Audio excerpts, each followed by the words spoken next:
కనిగిరి నియోజకవర్గం survey report ఎలా ఉందో చూద్దాం. ప్రకాశం జిల్లా కనిగిరి కీలక నియోజకవర్గం. ఇక్కడ నుంచి గత అసెంబ్లీ ఎన్నికల్లో డాక్టర్ ఉగ్ర నరసింహారెడ్డి పోటీ చేశారు. టీడీపీ నుంచి, వైసీపీ నుంచి నారాయణ బరిలో నిలిచారు. ఆ ఎన్నికల్లో ఉగ్ర నరసింహారెడ్డి 14,604 ఓట్ల మెజారిటీతో విజయాన్ని సాధించారు. మరి కూటమి ప్రభుత్వం ఏడాదిన్నర పాలనపై ఈ సెగ్మెంట్లో జనం ఏమనుకుంటూ ఉన్నారు? ఎమ్మెల్యే పనితీరుకు సంతృప్తిగా ఉన్నారా? సీఎం పనితీరుకు ఎటువంటి రేటింగ్ ఇచ్చారు? నారా లోకేష్, పవన్ కళ్యాణ్, జగన్ గురించి ఈ నియోజకవర్గ ప్రజలు ఏమనుకుంటూ ఉన్నారు? ఓవరాల్గా కూటమి ప్రభుత్వంపై జనం మాటింటి బిగ్ టీవీ ఎక్స్క్లూజివ్ సర్వే రిపోర్ట్లో చూద్దాం. ఎన్నికల సమయంలో కనిగిరి నియోజకవర్గ ప్రజలకు ఉగ్ర నరసింహారెడ్డి ఇచ్చిన హామీలేంటో ముందుగా చూద్దాం. ఇవే కనిగిరి నియోజకవర్గ ప్రజలకు ఇచ్చిన హామీలు. ప్రతి గ్రామానికి మంచినీటి సౌకర్యాన్ని ఏర్పాటు చేస్తామని చెప్తున్నారు. కనిగిరి నియోజకవర్గంలో చాలా గ్రామాల్లో మంచినీటి సమస్య చాలా ఎక్కువగా ఉంది. అలాగే రామతీర్థం జలాశయ పనులు పూర్తి చేస్తామని చెప్పారు. రామతీర్థం జలాశయ పనులు పూర్తయితే నియోజకవర్గ ప్రజలకు నీటి ఇబ్బందులు తీరుతాయి. ఇటు IIIT భవనాలను పూర్తి చేస్తామని కూడా చెప్పారు. అలాగే అక్కడ నిమ్స్ను ఏర్పాటు చేస్తామని చెప్పారు. ఒకవేళ నిమ్స్ను ఏర్పాటు చేస్తే నియోజకవర్గ ప్రజలకు ఆరోగ్యానికి సంబంధించి, హెల్త్కు సంబంధించి చాలా వెసులుబాటు కలుగుతుంది. అలాగే ఈ నియోజకవర్గంలో కిడ్నీ వ్యాధిగ్రస్తులు చాలా ఎక్కువ మంది ఉన్నారు. నీటిలో ఫ్లోరైడ్ సమస్య కూడా ఎక్కువగా ఉంది. కిడ్నీ వ్యాధిగ్రస్తుల కోసం డయాలసిస్ సెంటర్ను ఏర్పాటు చేస్తామని ఎన్నికల సమయంలో హామీ ఇచ్చారు. మరి ఇప్పటికీ నియోజకవర్గంలో కనిపిస్తున్న సమస్యలు ఏంటో చూద్దాం.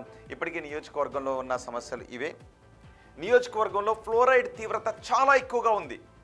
ఈ సెగ్మెంట్లో తీవ్రమైన తాగునీటి సమస్య ఉంది. గ్రౌండ్ వాటర్ తాగాలి అంటే ఆ నీటిలో ఫ్లోరైడ్ ఎక్కువగా ఉంది. ఫ్లోరైడ్ నీటిని తాగితే అంగవైకల్యాలు ఏర్పడుతూ ఉన్నాయి.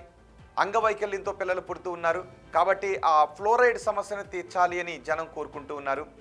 అలాగే బాధితులకు పెన్షన్లు తిరిగి కల్పించకపోవడం, పెన్షన్ల విషయంలో కొంతమంది పెన్షన్లు తొలగించారని చెప్తున్నారు. ఆ పెన్షన్లను తిరిగి బాధితులకు కల్పించకపోవడం కూడా ఒక ప్రధాన సమస్యగా కనిపిస్తుంది. 1980లో వెలిగొండ ప్రాజెక్టు ప్రారంభమైంది. ఆ ప్రాజెక్టు ఇప్పటికీ ఆలస్యంగానే నడుస్తూ ఉంది. కాబట్టి ఆ ప్రాజెక్టును పూర్తి చేయాలని చెప్తున్నారు. కనిగిరి IIIT కాలేజ్ కూడా ఆలస్యం అవుతుంది. అలాగే నడికుడి శ్రీకాళహస్తి రైల్వే లైన్ ఇంకా పెండింగ్లో ఉంది. ప్రస్తుతం అది పెండింగ్లో పడటం ఒక ప్రధాన సమస్యగా కనిపిస్తూ ఉంది. మరి ఎమ్మెల్యే పనితీరుకు జనం ఏమనుకుంటూ ఉన్నారు? పాజిటివ్గా ఉన్న అంశాలేంటి, నెగిటివ్గా ఉన్న అంశాలేంటి ఒకసారి చూద్దాం. ఇవే కనిగిరి ఎమ్మెల్యేకు పాజిటివ్గా ఉన్న అంశాలు. గుంటూరులోని సొంత హాస్పిటల్లో పేదలకు వైద్యాన్ని అందిస్తూ ఉన్నారు. ఇది ఎమ్మెల్యే పట్ల సానుకూల దృక్పథాన్ని జనంలో పెంచుతూ ఉంది. అలాగే దివాకరపల్లిలో బయోగ్యాస్ ప్లాంట్కు పునాది పడింది. ఇక కందుకూరు కనిగిరి లింక్ రోడ్డు పనుల్లో పురోగతి కనిపిస్తూ ఉంది. కనిగిరిలో గురుకుల స్కూల్ హాస్టల్కు కొత్త భవనాలు నిర్మించడం, కనిగిరి మండలంలో కొత్త ప్రభుత్వ డిగ్రీ కాలేజీకు శంకుస్థాపన చేయడం, ఇవన్నీ ఎమ్మెల్యే ఉగ్ర నరసింహారెడ్డికి గ్రౌండ్లో పాజిటివ్గా ఉన్న అంశాలు. మరి నెగిటివ్గా ఉన్న అంశాలు ఏంటో చూద్దాం. ఇవే నెగిటివ్గా ఉన్న అంశాలు. కొన్ని సమస్యలను వేగంగా పరిష్కరించలేకపోతున్నారు అని అనుకుంటూ ఉన్నారు. ఎమ్మెల్యేపై జనంలో మిశ్రమ స్పందన వ్యక్తమవుతూ ఉంది. అభివృద్ధి పురోగతిపై ఫాలో అప్ చేయడం లేదు ఎమ్మెల్యే అనే మాటలు వినిపిస్తూ ఉన్నాయి. రోడ్లు డ్రైనేజ్ పనులపై స్పీడ్ పెంచాలి అని జనం కోరుకుంటూ ఉన్నారు. జనంతోనే ఉన్న సమస్యలపై పెద్దగా ఫోకస్ చేయడం లేదు ఎమ్మెల్యే అని అనుకుంటూ ఉన్నారు జనం. అలాగే పార్టీ నేతల కంటే కుల నేతలకే ఎక్కువ ప్రాధాన్యతనిస్తున్నారు ఎమ్మెల్యే అనే టాక్ వినిపిస్తుంది. ఇక గత ప్రభుత్వ హయాంలో నాటి కబ్జాలపై చర్యలు తీసుకుంటామని చెప్పారు. ఆ కబ్జాలపై ఎటువంటి చర్యలు తీసుకోలేదు అని జనం అనుకుంటూ ఉన్నారు. భూ కబ్జాలపై మౌనం వహించడం ఎమ్మెల్యేకు మైనస్గా మారుతూ ఉంది. కబ్జాలపై ఎంఆర్ఓను సస్పెండ్ చేశారు కలెక్టర్. కూటమి నేతలకు ఎమ్మెల్యే దూరంగా ఉంటూ ఉన్నారు అనే మాటలు కూడా వినిపిస్తూ ఉన్నాయి. గత ప్రభుత్వంలో ఉన్న నేతలతో ఎమ్మెల్యే దోస్తీ చేస్తూ ఉన్నారు, స్నేహంగా మెలుగుతూ ఉన్నారు. కానీ కూటమి నేతలను మాత్రం కొంతమందిని పక్కన పెడుతూ ఉన్నారు అనే మాటలు వినిపిస్తూ ఉన్నాయి. అలాగే ప్రభుత్వ కార్యాలయాలలో అవినీతి ఎక్కువగా పెరిగిపోయింది అని జనం అనుకుంటూ ఉన్నారు. అవినీతిని నిర్మూలించడానికి ఎమ్మెల్యే పెద్దగా కృషి చేయడం లేదు అనే మాటలు వినిపిస్తూ ఉన్నాయి. మరి ఎమ్మెల్యే పనితీరుకు ఈ నియోజకవర్గ ప్రజలు ఎన్ని మార్క్స్ వేస్తున్నారో ఒకసారి చూద్దాం.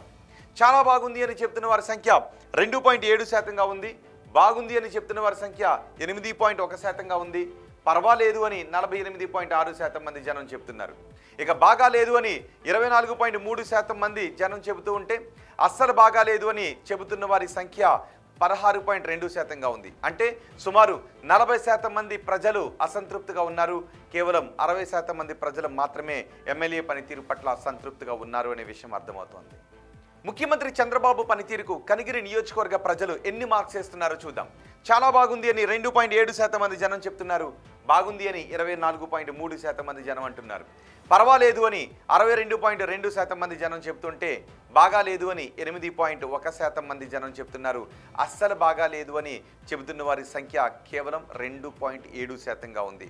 అంటే సుమారు 10 నుంచి 11% మంది ప్రజలు మాత్రమే కొంత అసంతృప్తిని వ్యక్తం చేస్తూ ఉంటే 89 నుంచి 90% మంది ప్రజలు చంద్రబాబు పాలన బాగుంది అని సంతృప్తిని వ్యక్తం చేస్తున్నారు కనిగిరి నియోజకవర్గంలో. ఇక కనిగిరి నియోజకవర్గ ప్రజలు మొత్తం కూటమి ప్రభుత్వ పనితీరుకు ఎన్ని మార్క్స్ ఇస్తున్నారో చూద్దాం. చాలా బాగుంది అని 2.7% మంది చెప్తున్నారు. బాగుంది అని 16% మంది జనం అంటున్నారు. పర్వాలేదు అని 54.3% మంది జనం చెప్తుంటే బాగా లేదు అని 24.3% మంది జనం అంటూ ఉన్నారు. అస్సలు బాగా లేదు అని చెబుతున్న వారి సంఖ్య 2.7%గా ఉంది. అంటే 27% మంది ప్రజల్లో కొంత అసంతృప్తి కనిపిస్తూ ఉంటే 73% మంది కనిగిరి నియోజకవర్గ ప్రజలు కూటమి ప్రభుత్వ పాలనకు సానుకూలంగా ఓట్ చేస్తూ ఉన్నారు. ఇక ప్రతిపక్ష నేత జగన్ పనితీరుకు కనిగిరి నియోజకవర్గ ప్రజలు ఏమంటున్నారో చూద్దాం. 5.4% మంది ప్రజలు చాలా బాగుందని చెప్తున్నారు. బాగుంది అని 24.3% మంది జనం అంటున్నారు. పర్వాలేదు అని 43.2% మంది జనం అంటున్నారు. బాగా లేదు అని చెప్తున్న వారి సంఖ్య 24.3%గా ఉంది. అస్సలు బాగా లేదు అని 2.7% మంది జనం అంటున్నారు. ఇక ఉప ముఖ్యమంత్రి పవన్ కళ్యాణ్ పనితీరుకు కనిగిరి నియోజకవర్గ ప్రజలు ఎన్ని మార్క్స్ ఇస్తున్నారో చూద్దాం. చాలా బాగుందని ఎవరు చెప్పడం లేదు, 0గా కనిపిస్తోంది. బాగుంది అని 5.4% మంది జనం చెప్తున్నారు. పర్వాలేదు అని 67.6% మంది జనం అంటున్నారు. బాగా లేదు అని 18.9% మంది జనం అంటుంటే అస్సలు బాగా లేదు అని 8.1% మంది జనం చెప్తున్నారు. ఇక మంత్రి నారా లోకేష్ పనితీరుకు కనిగిరి నియోజకవర్గ ప్రజలు ఎన్ని మార్క్స్ ఇస్తున్నారో చూద్దాం. చాలా బాగుంది అని 2.7% మంది జనం చెప్తున్నారు. బాగుంది అని 5.4% మంది జనం అంటున్నారు. పర్వాలేదు అని 56.8% మంది జనం అంటున్నారు. బాగా లేదు అని చెప్తున్న వారి సంఖ్య 29.7%గా ఉంది. అస్సలు బాగా లేదు అని చెప్తున్న వారి సంఖ్య 5.4%గా కనిపిస్తోంది. అంటే 35% మంది కొంత అసంతృప్తిగా ఉన్నట్టుగా కనిపిస్తుంది. 65% మంది ప్రజలు మాత్రం సంతృప్తిని వ్యక్తం చేస్తున్నారు నారా లోకేష్ పాలనకు సంబంధించి కనిగిరి నియోజకవర్గంలో. ఇక అమరావతి పనులు పూర్తవుతాయి అనుకుంటున్నారా అని అడిగిన ప్రశ్నకు పూర్తవుతాయి అని 13.5% మంది జనం చెప్పారు. కావు అని 29.7% మంది జనం అన్నారు. కావచ్చు అని 37.8% మంది జనం చెప్తుంటే తెలియదు అని 18.9% మంది జనం అంటున్నారు. పోలవరం ప్రాజెక్టు పూర్తి అవుతుంది అనుకుంటున్నారా అని అడిగిన ప్రశ్నకు పూర్తి అవుతుంది అని 8.1% మంది ప్రజల్లో నమ్మకం ఉంది. కాదు అని 40.5% మంది జనం అనుకుంటున్నారు. కావచ్చు అని 27% మంది జనం అంటుంటే తెలియదు అని 24.3% మంది ప్రజలు అంటున్నారు.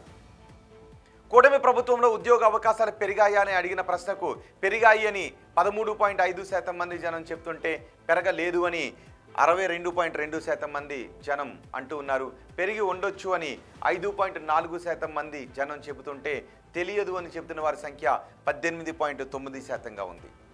ఇక వచ్చే ఎన్నికల్లో వైసీపీ అధికారంలోకి వస్తుంది అనుకుంటున్నారా అని అడిగిన ప్రశ్నకు వస్తుంది అని 18.9% మంది జనం చెప్పారు.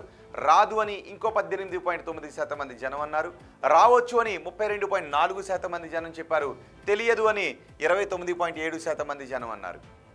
చంద్రబాబు తర్వాత ముఖ్యమంత్రిగా ఎవరైతే బాగుంటుంది అని అడిగిన ప్రశ్నకు పవన్ కళ్యాణ్ అయితే బాగుంటుంది అని 13.5% మంది జనం చెప్తే నారా లోకేష్ అయితే బాగుంటుందని 29.7% మంది జనం అన్నారు. తెలియదు అని 56.8% మంది జనం చెప్పారు.